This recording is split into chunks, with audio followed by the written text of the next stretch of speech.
There's no feeling more intense than starting over.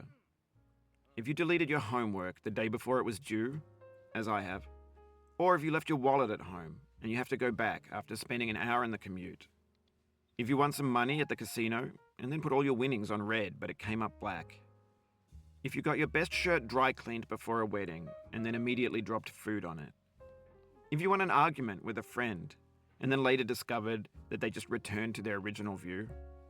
Starting over is harder than starting up. If you're not ready for that, like if you've already had a bad day, then what you're about to go through might be too much. Feel free to go away and come back. I'll be here.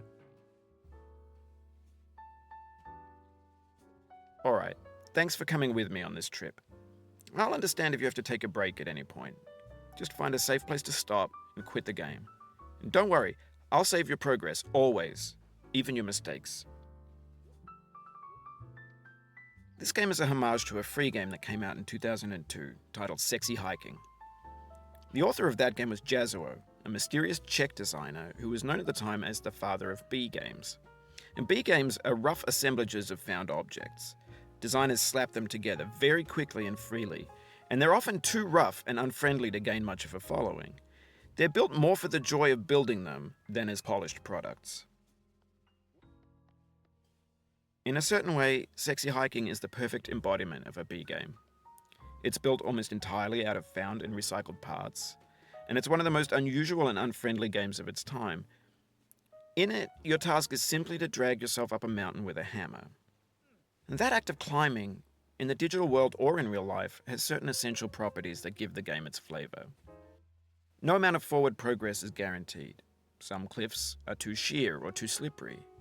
And the player is constantly, unremittingly in danger of falling and losing everything. Anyway, when you start Sexy Hiking, you're standing next to this dead tree that blocks the way to the entire rest of the game. It might take you an hour to get over that tree, and a lot of people never got past it. You prod and you poke at it, exploring the limits of your reach and your strength, trying to find a way up and over. And there's a sense of truth in that lack of compromise. Most obstacles in video game worlds are fake. You can be completely confident in your ability to get through them once you have the correct method or the correct equipment or just by spending enough time. In that sense, every pixelated obstacle in Sexy Hiking is real. The obstacles in Sexy Hiking are unyielding, and that makes the game uniquely frustrating. But I'm not sure Jazuo intended to make a frustrating game. The frustration is just essential to the act of climbing, and it's authentic to the process of building a game about climbing. A funny thing happened to me as I was building this mountain. I'd have an idea for a new obstacle, and I'd build it, test it, and it would usually turn out to be unreasonably hard. But I couldn't bring myself to make it easier. It already felt like my inability to get past the new obstacle was my fault as a player rather than as a builder. Imaginary mountains build themselves from our efforts to climb them, and it's our repeated attempts to reach the summit that turns those mountains into something real. When you're building a video game world, you're building with ideas, and that can be like working with quickset cement. You mold your ideas into a certain shape that can be played with, and in the process of playing with them, they begin to harden and set until they're immutable, like rock. And at that point, you can't change the world. Not without breaking it into pieces and starting fresh with new ideas. For years now, people have been predicting that games would soon be made out of prefabricated objects, bought in a store and assembled into a world. And for the most part, that hasn't happened, because the objects in the stores are trash. I don't mean they look bad or that they're badly made, although a lot of them are.